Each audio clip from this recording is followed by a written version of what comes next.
As we enter the second half of 2026, the financial landscape is crowded. Growth projections, persistent inflation, interest rate debates, sudden technological disruption, and global uncertainty are all colliding at once. Faced with this noise, the natural instinct is to look at the headlines and ask, where is the market going? But trying to predict a single, ultimate direction from isolated data points is a losing game. The smarter question to ask is, what specific interconnected trends do we actually need to watch before making financial decisions? Managing an investment portfolio in H2 2026 requires processing this data through a top-down analytical funnel, evaluating four distinct layers: global cues, national policy, technological infrastructure, and finally, sector-level opportunities. At the widest part of our funnel is the global economic backdrop. The International Monetary Fund projects global growth to hold at around 3.1% for 2026, assuming geopolitical conflicts remain contained. The World Bank offers a more conservative outlook, projecting global growth at a slower 2.5%. This figure factors in the friction from volatile energy prices and ongoing geopolitical tension. This macro tension directly impacts Indian markets. These global cues dictate the behavior of foreign institutional investors, influence demand for Indian exports, and heavily swing the price we pay for crude oil. So, before reacting to a sudden dip in domestic markets, investors need to check the global barometers: the volatility of crude oil, the strength of the US dollar index, and the critical interest rate signals coming from the US Federal Reserve. Moving one level down, we reach the national core, the Reserve Bank of India. In its June 2026 policy review, the central bank maintained a strictly neutral stance. This chart shows the balancing act the RBI is attempting. They've locked the repo rate at 5.25% while managing a 6.6% growth projection.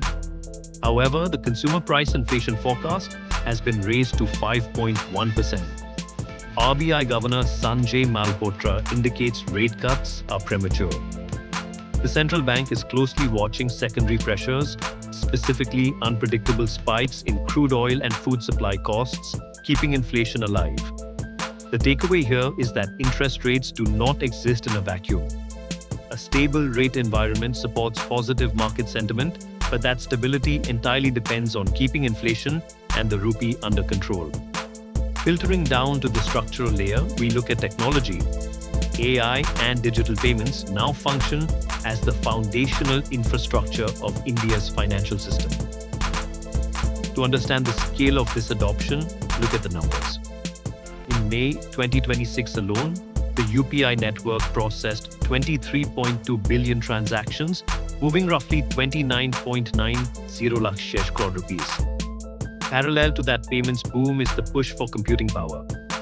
Through the India AI mission, the government is injecting over 10,300 crore rupees to build massive GPU networks for startups and enterprise innovators. But explosive adoption invites strict oversight. The RBI has mandated that UPI-linked credit lines must follow the same stringent compliance rules as traditional bank loans. Fintech and AI offer genuine long-term opportunities. With such complex macroeconomic forces in play, selectivity is mandatory for H2 2026. Infrastructure and capital goods are a primary focus, directly supported by the Union Budget's 12.2 lakh crore rupee allocation for public capital expenditure. The funds are actively translating into physical engineering, railways, and roads. That infrastructure expansion, combined with the AI boom, requires massive electricity. Power and data center companies are seeing immense demand, but investors have to weigh that growth against high operational debt levels and strict execution timelines. On the domestic demand side, consumption and healthcare are key. The performance of FMCG and retail will rely heavily on clear signals of rural economic recovery and sustained urban spending. Identifying a strong sector isn't enough.